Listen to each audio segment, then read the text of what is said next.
Hey, everybody. All right, we got some time in between periods, between the second and third period between Nashville and Anaheim. We've got 4 other games that are done, but I want to do the review of this game first before I do the review of the other 5 today. So, Philadelphia and Pittsburgh, and we had ourselves an 80s game. This was absolutely bonkers. I don't know if either coach can take much from this.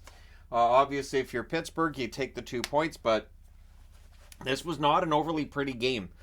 Peterson versus Jarry. The pregame panel was all talking about the Penguins. They only mentioned the Flyers at the end. I was watching the TNT feed because I kept thinking to myself, but Philly's in this game too, right? Yeah, they're there. So it is a national broadcast. International, I guess. Rust is denied as the Penguins press early. And at 2 minutes and 11 seconds on a turnover, Sanheim gets one that's buried through traffic, short side. He tips it in. Lawton and Lexell with the assists. Initially, the goal was given to Lawton. Hathaway nearly adds another. The shots are 4 apiece, 3.5 minutes in. The Flyers press are kept to the outside. A net feed to Malkin is blocked. O'Connor has a net drive that's blocked. And then Crosby buries a rebound and close to make it 1-1. Rust and Raquel with the assists at 9:38. The Penguins then press with 9 minutes left. Shots are 9-5 for Pittsburgh with 8 minutes left. Pressed by the Penguins with 5 minutes left. You get the feeling here that Pittsburgh's taking over the game because, well, they were. More Penguins pressure with 4 minutes left. Eventually, a point shot deflects in. Brian Rust gives them their first lead of the game. Pettersson and Crosby with the assists at 17:15. And then the Penguins look for another.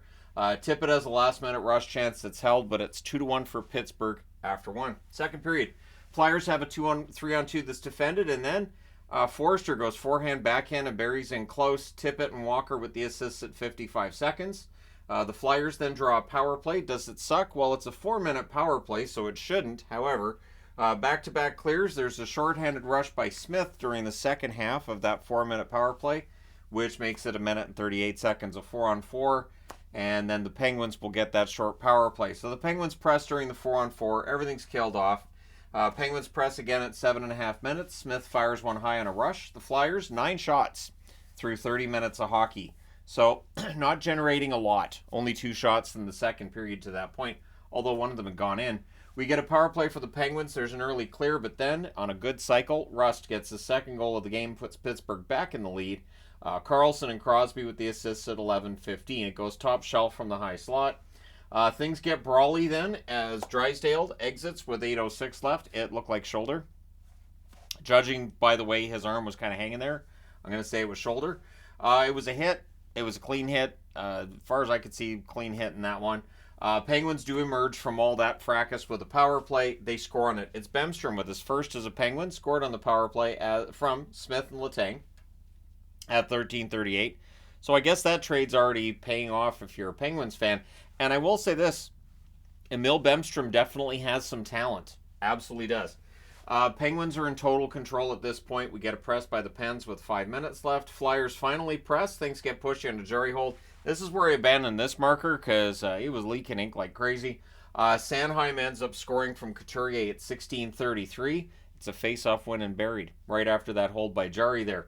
So that makes the game a little bit closer. 3:12 left. The Penguins go back to the power play. There's an early clear, and then it's a shorthanded goal. Lawton scores from Cates and York at 17:36. He roofs a rebound.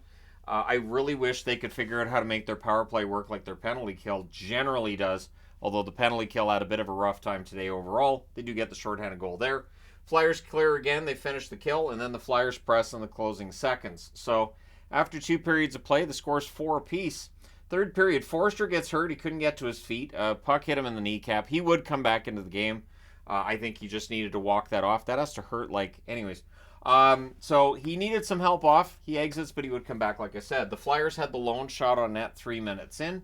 We get a power play for Philly. Does it suck? Well, early clear. Lawton has a shot that's saved. It's cleared again. Forrester back at the bench at this point. Flyers power play doesn't get set up until the final 30 seconds. It does generate 3 shots, but it is killed off. Stahl then has a shot that's kicked aside. The fans call one. The referee does not. Rust exits after a collision in the neutral zone and did not return to the game. So we'll see what the situation is with Brian Rust, but obviously he had a couple of goals today. It would be a shame if he was out for an extended period.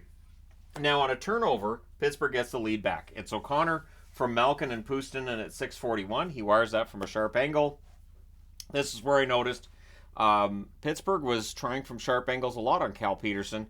And they would score again at 8:38. Buried from the side of the net, it's Raquel from Crosby and Pettersson. These are back-to-back shots. So again, did Peterson give them the goaltending they wanted? No.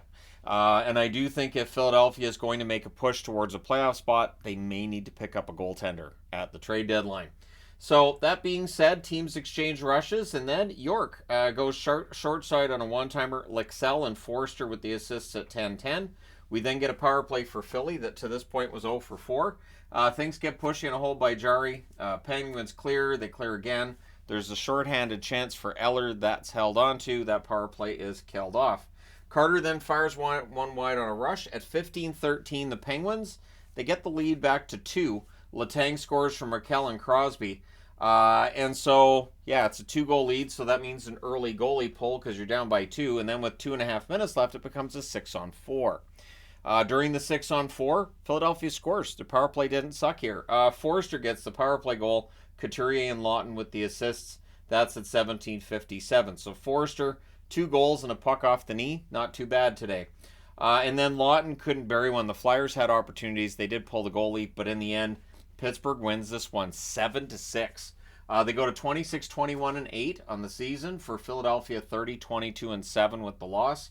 Shots on net, 11-7 Pittsburgh in the first, 10-9 Pittsburgh in the second, 11-6 Pittsburgh in the third.